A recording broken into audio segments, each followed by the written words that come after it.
मैनपुरी घुसूपुर गांव पहुंचे पूर्व सांसद तेज प्रताप यादव। आज उनका भव्य स्वागत समारोह किया गया। स्वर्गीय मुलायम सिंह यादव के नाम से पूरे गांव के अंदर 2 प्रवेश स्मृति द्वार बनाए जाने हैं, जिनका आज शिलान्यास किया गया। शिलान्यास करने पहुंचे पूर्व सांसद और करहल विधायक तेज प्रताप यादव, जिनके ग्राम प्रधान और पूर्व जिला पंचायत सदस्य शोभरन सिंह द्वारा मुलायम सिंह यादव की पूरे प्रदेश में और पूरे भारत में पहली प्रतिमा लगाई गई है। वो सर्वप्रथम पहुँच उनको नमन किया, उन पर माल्यार्पण किया। क्या कहा पहुँचने के बाद तेज प्रताप ने, सुनिए उसको। नेताजी की क्या कहना चाहेंगे नेताजी की? देखिए, यहाँ के लोगों का जो जुड़ाव है, जो भावना है नेताजी के साथ में, बहुत पुराने समय की है। लोग आज भी उनको बहुत याद करते हैं। उनकी स्मृति में, उनकी याद में माननीय विधायक जी द्वारा आज 2 प्रवेश द्वार यहाँ पर स्वीकृत किए गए। इसका शिलान्यास था ग्राम घुसूपुर में, और नेताजी की प्रतिमा भी सबसे पहले स्थापित कहीं हुई थी तो घुसूपुर में हुई थी। तो उसका भी हम लोगों ने आज वहां जाके श्रद्धा सुमन अर्पित किए, और बहुत जल्दी जो है गांव को 2 प्रवेश द्वार माननीय नेताजी के नाम पर माननीय विधायक जी देने जा रहे हैं। सपा जो सांसद हैं को लेकर बड़ा टिप्पणी हो रही है और जो गणेश सेना के कई कार्यकर्ता ऐसे हैं जो घर पर तोड़फोड़ की है, तो अभी तक लगातार चल रहा है। देखिए, सरकार के संरक्षण में, सरकार के इशारे पे खुलेआम अपराधी लोग, अराजक लोग जो है, समाजवादी पार्टी के बहुत वरिष्ठ सांसद और कई बार के सांसद रामलाल सुमन जी के हैं, जिस तरह से जो तोड़फोड़ की और कहीं पुलिस के द्वारा कोई रोकथाम नहीं की गई, और ये पूरी तरीके से इस बात को दर्शाता है कि सरकार के इशारे को, सरकार के संरक्षण में ये गुंडागर्दी की जा रही है। और सरकार के दावे थे 0 टॉलरेंस के अपराध के खिलाफ, उस दावे की पोल खुल चुकी है और पूरा प्रदेश इस बात को जान गया है कि सरकार अपने संरक्षण में अपराधियों को बढ़ावा दे रही है, अपराधियों को आगे कर रही है।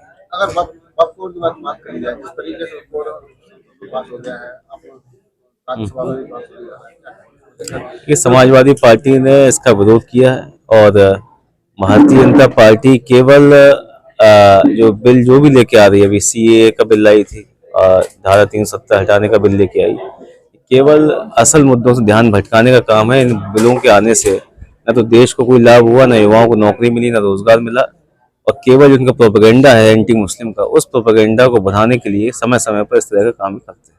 2027 को लेकर समाजवादी पार्टी के राष्ट्रीय अध्यक्ष जी ने एक बैठक बुलाई है कार्यकर्ताओं से, बूथ से लेकर विधानसभा अध्यक्ष को मजबूत करने की बात कही जा रही है। किस तरीके की तैयारी रहेगी? और समाजवादी पार्टी बहुत मजबूती के साथ चुनाव में लगी हुई है। कार्यकर्ता हमारे पूरी तरीके से तैयार हैं, और जनता ने जिस तरीके से समर्थन दिया 2024 के चुनाव में, हमें पूरी उम्मीद है 27 में इस प्रदेश की सरकार को बदलने में उत्तर प्रदेश की जनता समाजवादी पार्टी का साथ देगी और सरकार बनाएगी। भारतीय जनता पार्टी की तरफ से विकास जो हो रहे हैं वो बिल्कुल ठीक नहीं हो रहे हैं। आम जनता परेशान है, युवा परेशान है। देखिए, केंद्र सरकार की सरकार हो या राज्य की सरकार हो, दोनों इंजन जो है वो फेल हो चुके हैं, और लोगों ने बहुत इंतजार किया, बहुत उम्मीदें थी, लेकिन कहीं भी जन भावनाओं के अनुरूप काम इस सरकार ने नहीं किया, और केवल नफरत फैलाने का और अपना प्रोपेगेंडा फैलाने का काम सरकार करती है।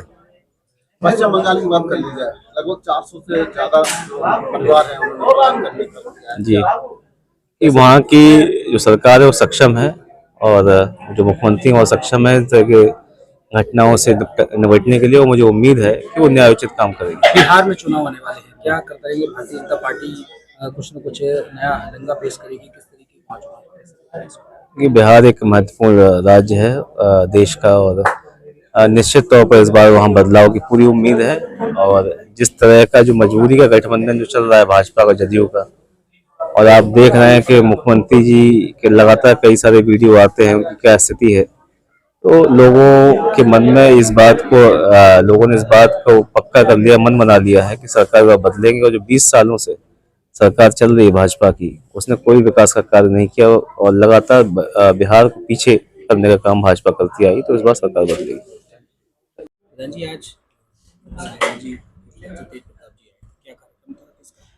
आज माननीय सांसद ने, विधायक ने से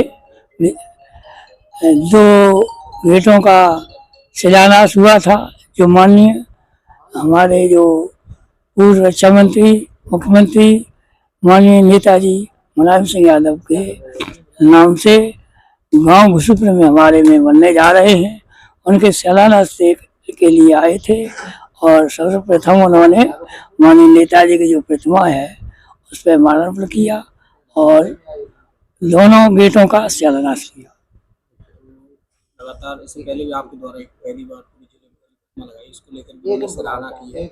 उन्होंने कहा है कि प्रधान जी और यहाँ के लोग नेताजी से बहुत प्रेम करते हैं और अभी भी दिलों में। ऐसा ये क्षेत्र बहुत पिछड़ा हुआ क्षेत्र था और क्षेत्र के हिसाब से देखा जाए जनपद में भी पीछे थे हम लोग, तो यहाँ नेताजी ने जो भी विकास कार्य किए उन्हीं की प्रेरणा से हम लोग सब उनके अनुयायी हैं और ये गांव बहुत हमेशा समाजवादी पार्टी का भी रहा है और नेताजी को बहुत लोग मानते हैं और उनकी इच्छा के अनुसार ही ये गेटों को बनाया जा रहा है। विधानसभा के विधायक आज आपके गांव पहुंचे थे, क्या कार्यक्रम हुई और 2027 को लेकर बता रहे हैं सभी तैयारियां बहुत मजबूती से। 2024 भी लड़ी थी, उसमें हम लोग जीते हैं। 43 सांसद हैं हमारे, 37 हमारे हैं और 6 सांसद कांग्रेस के हैं। कांग्रेस भी हम ही लोगों के बल पे जीती थी, तो मैं नहीं समझता हूँ कि कहीं अलग है। 43 सांसद जहाँ हमारे हैं तो 215 MLA हमारे हैं। 2027 भी हम बहुत अच्छे जीतेंगे, 225 सीटों के साथ। और तैयारियां तो हमेशा रहती हैं। आगे रही बात इस गांव के विकास की, अभी आपने पूछा प्रधान जी से गेटों के बारे में, तो प्रधान जी ने नेताजी की प्रतिमा को लगाया है जनपद में, क्या पूरे प्रदेश में पहली प्रतिमा है नेताजी की।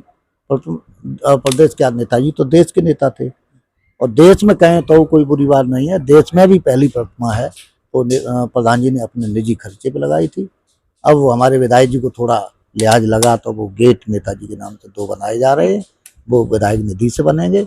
ये पर्सनल अपने खर्चे पे प्रधान जी ने प्रतिमा लगाई और उसका स्ट्रक्चर जो खड़ा किया था वो मैं नहीं समझता हूँ देश में और कहीं पहले लगा हो। पहली प्रतिमा थी, तो अब मुझे लग रहा पहले प्रवेश द्वार भी बन रहे हैं विधायक जी के द्वारा।